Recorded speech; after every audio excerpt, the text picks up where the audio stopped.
আসসালামু আলাইকুম প্রিয় দর্শক আজকের পর্বে বাচ্চাদের জন্য তিনটি ডিমের তৈরি পুষ্টিকর, স্বাস্থ্যকর ও মজাদার খাবার রেসিপি শেয়ার করব। বাচ্চাদের শারীরিক ও মানসিক বিকাশে ডিম একটি আদর্শ ও সুপারফুড। এতে উচ্চমানের প্রোটিন, কোলিন, আয়রন এবং ভিটামিন এ, ডি, বি12, ই এবং কে থাকে, যা ব্রেনের ফাংশন, স্মৃতিশক্তি, হাড় মজবুত ও পেশি গঠনে সহায়তা করে।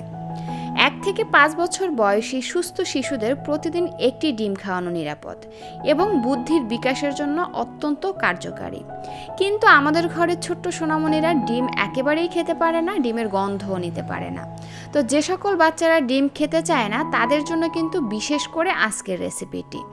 এইভাবে ডিম দিয়ে আপনি খাবার তৈরি করে দিলে আপনার বাচ্চা কিন্তু বুঝতেও পারবে না যে এটা ডিমের তৈরি খাবার, এবং খুব মজা করে খাবে, সেই সাথে ডিমের পুষ্টিটাও পেয়ে যাবে। চলে যাচ্ছি মূল পর্বে। দর্শক, এখানে আমি একটি গাজরের অর্ধেকটা একটা গ্রেটারের সাহায্যে গ্রেট করে নিয়েছি। আরও নিয়ে নিচ্ছি এখানে 3 টেবিল চামচের মতন নর্মাল পানি। তার মধ্যে দিয়ে দিচ্ছি 1.5 টেবিল চামচ আটা এবং পানির সঙ্গে আটাটাকে খুব ভালো করে গুলে নিচ্ছি। আপনারা এখানে আটার পরিবর্তে চাইলে কিন্তু ওটসের গুঁড়া অথবা চালের গুঁড়াও নিতে পারেন। চলে আসলাম চুলায় একটা প্যান দিয়ে তার মধ্যে দিয়ে দিচ্ছি এইটুকু পরিমাণে ঘি। দর্শক, ঘিতে কিন্তু বিভিন্ন পুষ্টি এবং স্বাস্থ্য উপকারিতা রয়েছে। যেমন এটা আপনার বাচ্চা দ্রুত ওজন বাড়ানোর পাশাপাশি স্মৃতিশক্তি বাড়াতে সহায়তা করবে, হজম ক্ষমতা বাড়াবে এবং বিভিন্ন রকমের পুষ্টি চাহিদা পূরণ করবে। তো যাই হোক, ঘি গলে আসার পরে আমি এখানে গ্রেট করা গাজর দিয়ে ভালো করে নেড়ে চেড়ে একটু ভেজে নিচ্ছি। দর্শক, গাজর যখন খুব ভালো করে ভাজা হয়ে যাবে, গাজরের রসটা টেনে এরকম কমে আসবে, এই পর্যায়ে গাজরটা সিদ্ধ হওয়ার জন্য আমরা এর মধ্যে দিয়ে দিব 1.5 কাপ পরিমাণে নর্মাল পানি। এখানে যে সকল বাচ্চারা গরুর দুধ খায় তাদের ক্ষেত্রে কিন্তু এই খাবারটি পানির পরিবর্তে গরুর দুধ দিয়ে রান্না করতে পারেন, অর্থাৎ এই পর্যায়ে পানির পরিবর্তে আপনারা গরুর দুধ দিয়ে দিবেন। এতে করে হবে কি, খাবারটি আরও বেশি পুষ্টিকর, মজাদার এবং ক্যালোরিবহুল হয়ে যাবে, যেটা বাচ্চাদের ওজন বাড়ানোর পাশাপাশি আরও বিভিন্ন রকমের পুষ্টি চাহিদা পূরণ করতে সাহায্য করবে। তো যাই হোক, এভাবে আমি নেড়ে চেড়ে 5-6 মিনিটের মতন রান্না করে নিয়েছি। এই পর্যায়ে আমরা এর মধ্যে দিয়ে দিব ওই যে আটা গুলিয়ে রেখেছিলাম সেটা দিয়ে ভালো করে নেড়ে চেড়ে মিশিয়ে নিব। এতে করে হবে কি, খাবারটি ঘন হয়ে যাবে, খেতে মজা লাগবে এবং খাবারের মধ্যে আরও কিছুটা পরিমাণ কার্বোহাইড্রেট যুক্ত হয়ে যাবে। খাবারটি আরও বেশি পুষ্টিকর এবং মজাদার করার জন্য আমি এর মধ্যে দিয়ে দিলাম একটি মুরগির ডিমের কুসুম। এখানে কিন্তু যে সকল বাচ্চারা পুরো ডিমটা খেতে পারে তাদের ক্ষেত্রে কুসুম এবং সাদা অংশ সহ পুরো একটি ডিমই আপনারা ব্যবহার করতে পারবেন। দেন নেড়ে চেড়ে ভালো করে মিশিয়ে নিয়ে 1 থেকে 2 মিনিটের মতন ফুটিয়ে নিব। 2 মিনিটের মতন রান্না করে নিয়েছি। এখন এই খাবারটি আরও বেশি মজাদার এবং স্বাদযুক্ত করার জন্য আমি এর মধ্যে দিয়ে দেব লবণ আর চিনি। আমি এখানে 1 চা চামচের মতো লাল চিনি ব্যবহার করছি। আপনারা কিন্তু চিনির পরিবর্তে তাল মিশ্রি অথবা খেজুরের গুড়ও ব্যবহার করতে পারেন, এবং স্বাদ অনুযায়ী দিয়ে দিচ্ছি 1 চিমটি লবণ। দর্শক, বাচ্চাদের খাবার শুধু পুষ্টিকর হলেই হবে না, পুষ্টিকরের পাশাপাশি খাবারটি হতে হবে মজাদার এবং টেস্টি। কারণ মজাদার যদি না হয়, খাবার যদি মুখে ভালো না লাগে, তাহলে কিন্তু আপনি, আমি এবং আমাদের বাচ্চারা কেউই খাবারটি পছন্দ করবে না। সুতরাং খাবারটি মজা করে রান্না করবেন, আশা করছি আপনার বাচ্চা মজা করে খাবে। যে সকল বাচ্চারা খেতে চায় না তারাও মজা করে খাবে যদি মুখে তাদের ভালো লাগে। তো এই তো নেড়ে চেড়ে ভালো করে মিশিয়ে নিয়েছি এবং আমি এটাকে আরও 1 থেকে 2 মিনিটের মতন রান্না করে চুলা থেকে নামিয়ে নিচ্ছি। আমি এরকমের ঘনত্বে চুলা থেকে নামিয়ে নিচ্ছি। আপনি আপনার বাচ্চাকে যেমন লিকুইড রেখে খাইয়ে অভ্যস্ত সেভাবে চুলা থেকে নামিয়ে নেবেন। আর এই খাবারটি কিন্তু এই ঘনত্বে নামালে খাবারটি ঠান্ডা হয়ে গেলে আরও কিছুটা ঘন হয়ে আসবে। তো এই তো তৈরি হয়ে গেল বাচ্চাদের জন্য একটি পুষ্টিকর খাবার রেসিপি। এজন্য সরাসরি চলে আসলাম চুলায় একটা প্যান দিয়ে তার মধ্যে দিয়ে দিলাম পরিমাণ অনুযায়ী ঘি। দর্শক, ঘিতে কিন্তু গুড ফ্যাট রয়েছে, যেটা বাচ্চাদের ওজন বাড়ানোর পাশাপাশি স্মৃতিশক্তি বাড়াতে সহায়তা করে। ঘি গলে আসার পরে আমি এর মধ্যে একটি মুরগির ডিম দিয়ে দিচ্ছি এবং স্বাদ অনুযায়ী লবণ দিয়ে ডিমটাকে আমি ঝুরি করে ভেজে নিচ্ছি। দর্শক, ডিম হচ্ছে বাচ্চাদের শারীরিক ও মানসিক বিকাশ বৃদ্ধির জন্য একটি আদর্শ ও সুপারফুড। এতে রয়েছে উচ্চমানের প্রোটিন, কোলিন, আয়রন এবং প্রয়োজনীয় ভিটামিন যেমন এ, ডি, ই, বি12, যা পেশি গঠন, মস্তিষ্কের গঠন এবং হাড় মজবুত করতে অপরিহার্য। তাই অবশ্যই 1 থেকে 5 বছর বয়সী বাচ্চাদেরকে প্রতিদিন একটি ডিম খাওয়ানোর চেষ্টা করবেন। এটা বাচ্চাদের পুষ্টির চাহিদা মেটাতে এবং রোগ প্রতিরোধ ক্ষমতা বৃদ্ধিতে উপকারী। তো যাই হোক, ডিমটাকে আমি ঝুরি করে ভেজে নিয়ে নিলাম। তারপরে একই প্যানের মধ্যে আমি আরও কিছুটা পরিমাণে ঘি দিয়ে দিলাম। ঘিটা গলে আসার পরে আমি এখানে 2 কোয়া রসুন কুচি দিয়ে দিলাম এবং দিয়ে দিচ্ছি ছোট সাইজের একটি পেঁয়াজ কুচি।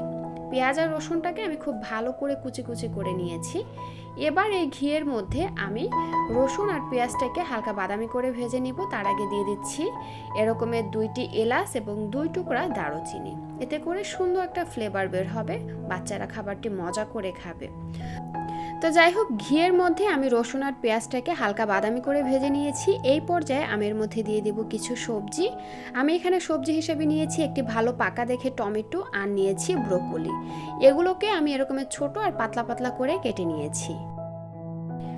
এবার এই সবজিগুলোকে এই পেঁয়াজ আর রসুনের মধ্যে ভালো করে ভেজে নিব। ততক্ষণ পর্যন্ত ভেজে নিব যতক্ষণ না পর্যন্ত ব্রোকলি বা টমেটোর কাঁচা গন্ধটা চলে যায় এবং একটু ভাজা ভাজা হয়ে আসে, ততক্ষণ পর্যন্ত। তো যাই হোক, 3 থেকে 4 মিনিটের মতন আমি সবজিগুলোকে ভালো করে ভেজে নিয়েছি। এই পর্যায়ে আমি এর মধ্যে দিয়ে দিচ্ছি এইটুকু পরিমাণে মুরগির মাংস। আমি এখানে মুরগির বুকের মাংসটা নিয়েছি এবং মাংসটাকে খুব ভালো করে ধুয়ে তারপরে কেটে এই যে এরকমের কিমার মতো করে নিয়েছি। এতে করে খুব সহজে মাংসটা সবজি বা চালের সঙ্গে মিশে যাবে, বাচ্চারা খুব সহজে খেতে পারবে। আর চাইলে কিন্তু আপনারা ব্লেন্ড করেও নিতে পারেন, এটা আপনাদের ইচ্ছা। তো যাই হোক, এবার এই সবজির মধ্যে চিকেনটাকে দিয়ে আমি আবারও খুব ভালো করে ভেজে নিব। প্রায় 3 থেকে 4 মিনিটের মতন ভেজে নেওয়ার পরে আমি এর মধ্যে দিয়ে দিচ্ছি চাল। দর্শক, আমি এখানে সাদা বিন্নি চাল নিয়েছি। বাচ্চাদের জন্য বিন্নি চাল অত্যন্ত পুষ্টিকর ও সহজপাচ্য এবং সুস্বাদু একটি খাবার, যা বিশেষ করে 6 মাস প্লাস বয়সী শিশুদের হজম শক্তি উন্নত করে এবং শারীরিক বৃদ্ধিতে সহায়তা করে। এটি গ্লুটেন ফ্রি, আয়রন ও ফাইবার সমৃদ্ধ এবং প্রাকৃতিকভাবে রোগ প্রতিরোধ ক্ষমতা বাড়ায়। এছাড়া এতে থাকা অ্যান্টিঅক্সিডেন্ট শরীরকে সুস্থ রাখে এবং দীর্ঘ সময় পেট ভরা রাখতে সাহায্য করে।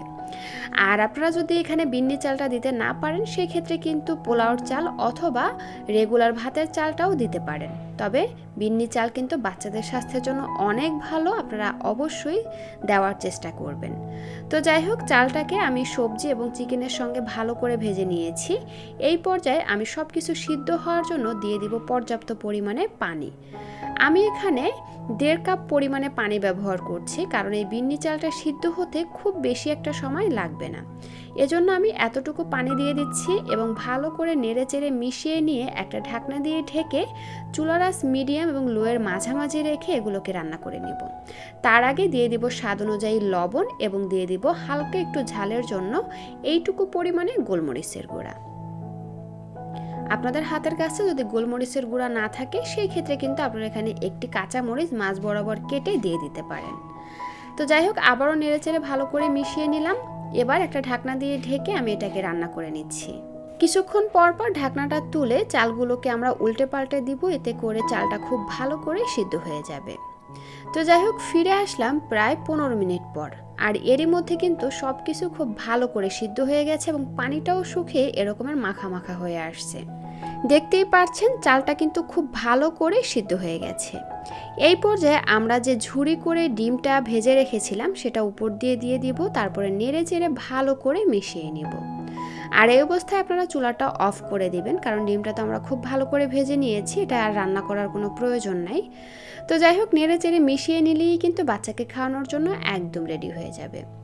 দর্শক, আপনার বাচ্চা যদি চিবিয়ে খেতে পারে তাহলে আপনি এই অবস্থায় চুলা থেকে নামিয়ে নেবেন। আর আপনার বাচ্চা যদি গিলে খেয়ে অভ্যস্ত হয়, সেই ক্ষেত্রে কিন্তু খাবারটি একটা আলু ম্যাশারের সাহায্যে ম্যাশ করে চুলা থেকে নামিয়ে নেবেন আপনার বাচ্চার পছন্দ অনুযায়ী। তো এই তো তৈরি হয়ে গেল বাচ্চাদের জন্য দারুণ মজার পুষ্টিতে ভরপুর একটি খাবার রেসিপি। খাবারের উপকরণগুলো দেখিয়ে কিন্তু আপনারা বুঝতে পারছেন যে খাবারটি কতটা পুষ্টিসম্পন্ন এবং মজাদার একটি খাবার। এই এক বাটি খাবার আপনার বাচ্চার পুষ্টির চাহিদা পূরণ করার পাশাপাশি আপনার বাচ্চাকে কিন্তু সারাদিন অ্যাক্টিভ রাখতে সাহায্য করবে, সেই সাথে বাচ্চাদের শারীরিক ও মানসিক অনেক ধরনের বিকাশ বৃদ্ধিতে সহায়তা করবে। তো প্রথমে আমি এখানে চপস্টিক নুডলস নিয়েছি। আপনারা আপনাদের বাচ্চারা যে নুডলস খায় সেই নুডলসটা নিয়ে নেবেন এবং নুডলসটাকে ছোট ছোট করে ভেঙে নেবেন, এতে করে বাচ্চারা সহজে খেতে পারবে। তো একটা প্যানে পর্যাপ্ত পানি গরম করে নিয়েছি, তার মধ্যে নুডলসগুলোকে দিয়ে নুডলসগুলোকে আমি 30 থেকে 40% মতো সিদ্ধ করে নেব। দর্শক, এই নুডলসগুলো সিদ্ধ করার কিন্তু একটাই কারণ এই নুডলস অনেক দিন পর্যন্ত সংরক্ষণ করার জন্য এর মধ্যে প্রিজারভেটিভ বা কেমিক্যাল ব্যবহার করা হয়, যেটা আমাদের ছোট্ট সোনামণিদের স্বাস্থ্যের জন্য ভালো নয়। এজন্য নুডলসগুলোকে সিদ্ধ করে নর্মাল পানি দিয়ে খুব ভালো করে কষলে ধুয়ে নিরাপদ করে তারপরে বাচ্চাকে খাওয়াবেন। আর এই একটি কথা কিন্তু আমি প্রায়ই আপনাদেরকে বলে থাকি, যারা আমার নিয়মিত দর্শক তারা নিশ্চয়ই জানেন, আর যারা নতুন তারা অবশ্যই এই কাজটি করবেন। তো যাই হোক, নুডলসগুলোকে ভালো করে সিদ্ধ করে নিয়ে খুব ভালো করে ধুয়ে পরিষ্কার করে নিয়েছি। এবার এটাকে একটা সাইডে রেখে প্যানের মধ্যে দিয়ে দিচ্ছি এইটুকু পরিমাণে রান্নার তেল। আপনারা এখানে রান্নার তেলের পরিবর্তে ঘি অথবা বাটারও ব্যবহার করতে পারেন। তারপরে এর মধ্যে একটি মিডিয়াম সাইজের টমেটো কুচি দিয়ে দিলাম এবং সামান্য একটু লবণ দিয়ে দিচ্ছি। 1 বছরের নিচের বাচ্চাদের ক্ষেত্রে আপনারা এখানে লবণটা স্কিপ করে যাবেন। এখন এই টমেটোটাকে তেলের মধ্যে খুব ভালো করে ভেজে নিব। ততক্ষণ পর্যন্ত ভেজে নিব যতক্ষণ না যেভাবে গলে একদম নরম হয়ে আসে। তো যাই হোক, এই পর্যায়ে আমি নুডলসগুলোকে দিয়ে দেব। তারপরে নেড়ে চেড়ে ভালো করে মিশিয়ে নিয়ে আমি এর মধ্যে দিয়ে দিব ছোট ছোট সাইজের 2টি আলুটাকে আমি খুব ভালো করে সিদ্ধ করে নিয়ে খোসাটা ফেলে দিয়েছি। তারপরে একটা কাঁটা চামচের সাহায্যে আলুগুলোকে খুব ভালো করে ম্যাশ করে নিব। দর্শক, আলুতে হাই কার্বোহাইড্রেট রয়েছে, যেটা কিনা বাচ্চাদের শক্তির যোগান দেয় এবং দ্রুত ওজন বাড়াতে সহায়তা করে। সেই সাথে নুডলসও কিন্তু কার্বোহাইড্রেটের একটি উৎস, যেটা বাচ্চাদের ওজন বাড়াবে দ্রুত। তো যাই হোক, নুডলসের সঙ্গে আলুগুলো দিয়ে খুব ভালো করে মিশিয়ে নিয়েছি। আর এই আলুটা দিলে কিন্তু একটা সুপি ভাব আসবে। এক্সট্রা কোনো কর্নফ্লোর অথবা চালের গুঁড়া কিংবা আটা ব্যবহার করতে হবে না এর ঘনত্বের জন্য। তো যাই হোক, নেড়ে চেড়ে ভালো করে মিশিয়ে নিয়ে আমি এর মধ্যে প্রায় 1.5 কাপের মতো নর্মাল বিশুদ্ধ খাবার পানি দিয়ে দিলাম।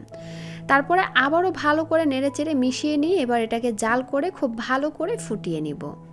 2 মিনিটের মতন আমি খাবারটি ভালো করে ফুটিয়ে নিয়েছি। এবার এর মধ্যে দিয়ে দিব একটি মুরগির ডিম। আমি এখানে ডিমের সাদা অংশ এবং কুসুম সহ পুরো একটি ডিম দিয়ে দিচ্ছি। তবে আপনারা চাইলে কিন্তু যে বাচ্চারা ডিমের সাদা অংশ খেয়ে হজম করতে পারে না, তাদের ক্ষেত্রে ডিমের কুসুমটি ব্যবহার করতে পারেন।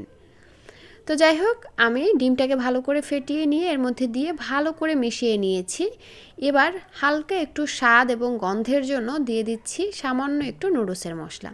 এটা আমার ঘরে তৈরি নুডলসের মশলা। তবে আপনার বাচ্চা যদি এই নুডলসের প্যাকেটের মধ্যে যে নুডলসের মশলা রয়েছে সেটা খেয়ে অভ্যস্ত হয়, তাহলে কিন্তু আপনি সামান্য একটু ব্যবহার করতে পারেন।